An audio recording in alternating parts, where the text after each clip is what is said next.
There you are. Good morning. Welcome to Zen Fits here in Blackstone, Virginia, the center of the world. But then you too are at the center of the world. The title of this topic today is, are you out of sync? You know, like there was some musicians were called in sync. And, so we know what this means, but we don't understand it. You know, when you're in sync and when you're out of sync. When you're out of sync, we're always missing. It's like when my eyes are both focusing together, there's depth, see, and I can put my two fingers together. But if I close one eye, you see, I'm out of sync. So if I have one eye, I'm out of sync. But if I have two eyes, there's depth perception, and I'm in sync. It's very simple. So if you feel out of sync, it's because you're looking at the world with one eye. If you feel or if you think the world is out of sync, well, America's out of sync. America's fucked up. You know, we got to restore America, which means restore the sync. Get back in sync. But you can't do it with one eye, see? So the modern mind is creating a world. And the modern mind modern consciousness began in the 16th century with the age of so-called enlightenment, the age of reason, you see, which destroyed a 1,000-year empire, a 1,000-year culture called the Holy Roman Catholic Church. Catholicism was a worldview in which the Middle Ages, the people of Europe lived for 1,000 years. And then suddenly, with the attack from Martin Luther on one hand, the Protestants, and from Newton and Descartes on the other hand, when these two worldviews attacked the Middle Ages, the worldview of Catholicism, the Middle Ages collapsed. It's interesting, it's called Middle Ages. Like the ancient world was the first age, then there was the Middle Age, and now we're in the modern age. And we think, aha, we've arrived. But that's an illusion. That's looking at the world with one eye. What is looking at the world with one eye? Well, there's no depth to it. Now, the world Newton, I've just called Newton and Descartes. Newton and Descartes created, and they were just symbolic causes. It was much bigger than that. Newton, but I'll just say Newton and Descartes. The worldview of Newton and Descartes is flat. Everything is form or matter. Mind is created by the brain. Consciousness is created by the brain in this flat world. Talk about flat earth. This is a flat earth. It has no depth. It's flat. The world created by Newton is flat because it's all form. Matter is real. If you can't measure it, science says this, don't just take my word for it. If you can't measure it, it doesn't exist. It's not real. That's why until transcendental meditation came along in the 60s, meditation was ridiculous because you couldn't measure it. So TM, I'm really digressing here, but TM was the first meditation system which showed evidence that meditation changed the brain, that changed your mind, you see. Oh, so you could measure the effects of meditation. Well, that makes it real, so I think I'll meditate. But I don't want to get into that. What I'm trying to say is that in the modern scientific world of matter, and matter can be measured in time, form and time, they go together, said Kant. If there's things, there's time. If there's time, there's things. They're different, but you can't separate them. You can look at it from different angles, but it's depth. Or is it?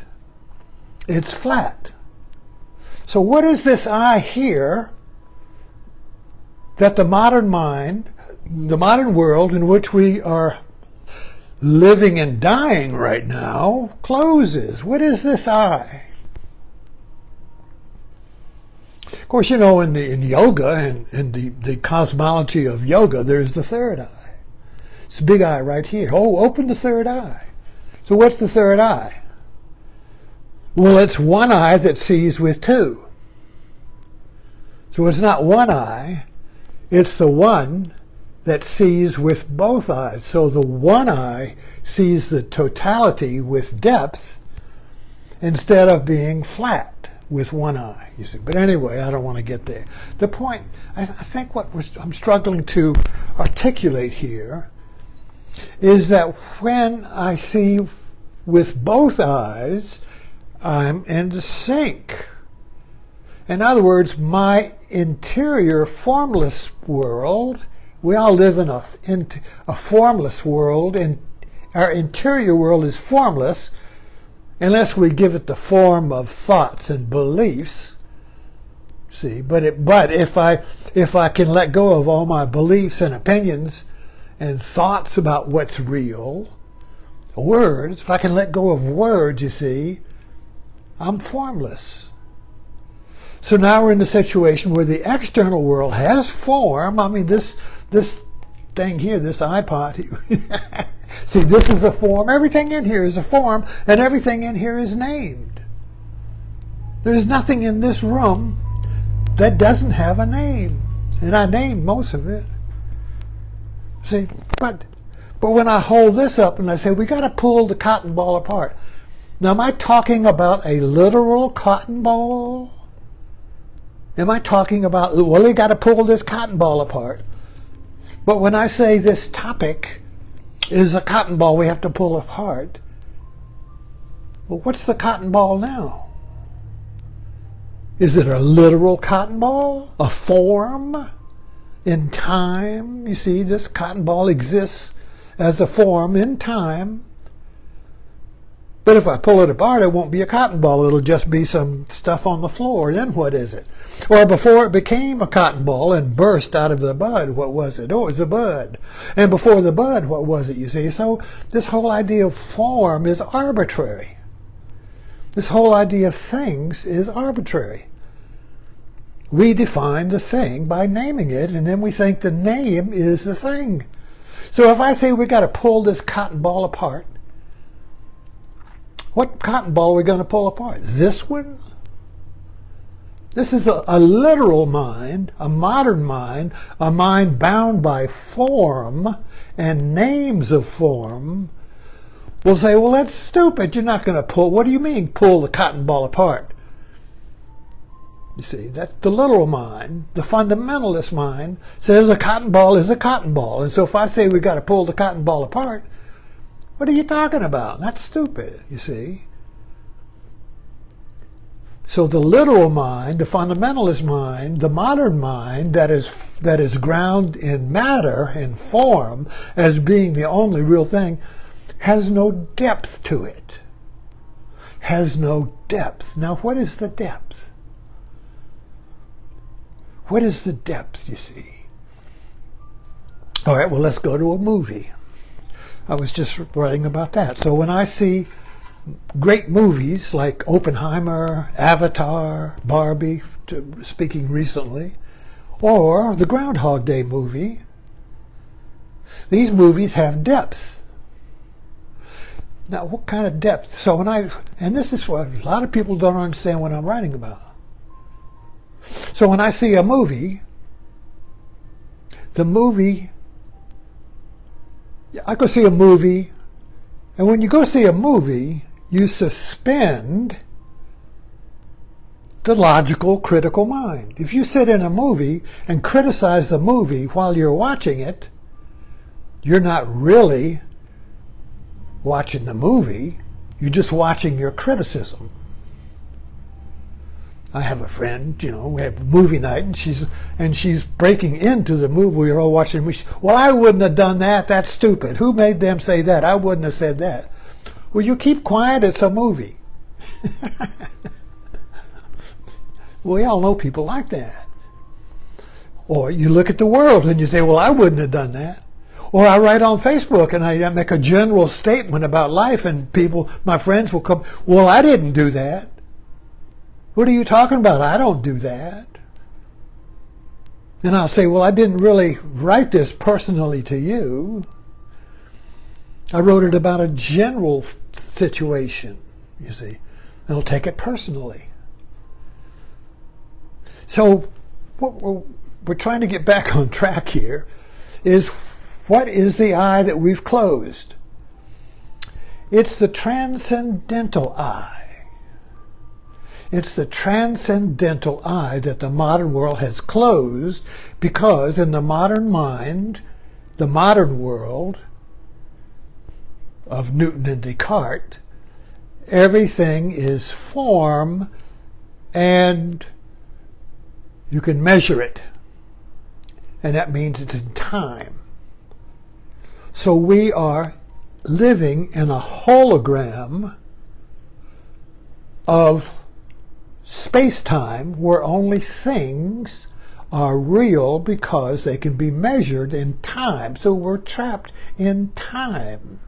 We cannot get out of time. And when we're trapped in time, everything fits into cause and effect. Matter, things, are caused by other things. So when I live in that hologram of space-time, everything has a cause. Everything can be measured. In science, medical science is falling into this trap, which says that everything is caused by the brain, which is form, which is matter. The brain is matter. So that just wipes out you as awareness. Your awareness, your essence, doesn't exist on the map. So you go to the psychiatrist and he looks at you as if you are a thing in time. And he tries to find out what the cause of your trauma is. Why do you feel out of sync? Why do I feel like I'm always missing the mark? Why do I feel incomplete? Why do I feel like I'm a mistake? Why do I feel this is fucked up? Why do I feel America is out of sync? Why? Where is this feeling of being out of sync coming from? I can't find the cause in the world of time and form, you see. I can't find the cause because I'm not in that world. You are not on the map of the world form, you see. You're outside of it. You're looking at it. The world is over there, and you're outside of it looking at it. The modern mind is a viewpoint from outer space. But there's nobody there. It's just look at, so you can zoom in, like on Google Maps, you can zoom in all the way to your house. You can zoom in on your house. And if you could keep going, you would zoom into the room, and you would zoom in and see yourself sitting there, and you would zoom into you, and you would see atoms and molecules and organs, and you would keep zooming in and in and in and in. Where is the end, you see? Or you could zoom out. Oh, there's my house, there's my town, there's America, there's the hemisphere, there's the earth. I can even look at the earth if I zoom out. And now I'm looking at the earth. Now there's the sun, and now there's my whole galaxy. We do this on Zoom, on we're zooming in to the subatomic particle, or we're zooming out to the totality. And what are we looking for? Zooming in, zooming out. What are we looking for? We're looking for the zoomer. We're looking for the eye. We're looking for the missing eye. Because this eye, the eye that sees form, the eye that sees the world out there, is either zooming in to infinity or zooming out to infinity, looking for what? The other eye. Can't find this eye with this eye. Can't find the missing eye. What is the missing eye? The missing eye is the transcendent eye that sees beyond space and time to the whole, which includes this eye. So this doesn't really make any sense to you. But we're trying to point to the missing eye is the eye of wonder. There's no wonder on Google. There's no wonder. You can look at an image of outer space. Oh, but that's not wonder. That is not the opening of the missing eye. In the Avatar is a good example of this. I'll try to end with that. Avatar is a movie to open your eye. But the movie is metaphorical.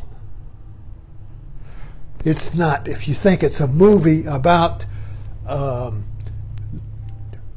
humans oppressing Aborigines, like in the Killers of the Flower Moon, like the Western man killing the natives, and all that. If you think that Avatar is about that, you got your eye closed.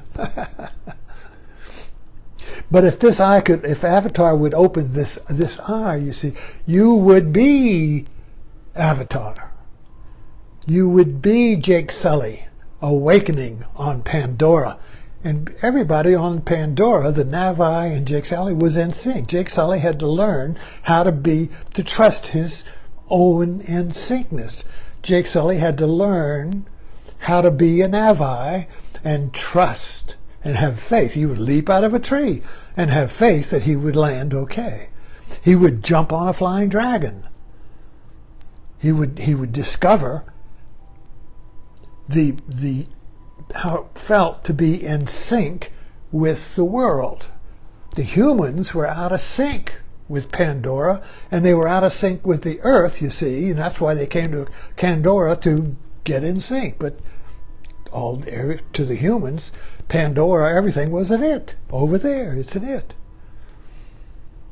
So the Navi world and the Jake Sully world is an in-sync world where you are at one-ment with the world. When you're at one-ment with your world, your house, your wife, your kids, your dog, you are in sync with it.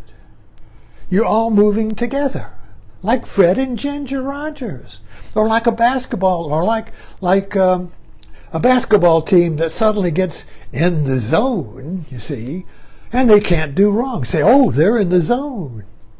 Or you have a football play where suddenly and sync, a boom, boom, boom, boom, boom, boom, and they make a touchdown. Oh, we go or soccer, where suddenly they're magic, and everything is in sync, and they can't make a mistake. Whoa, go, in sync, in sync. So we just go to sports, so we can have the feeling of being in sync with my team, you see.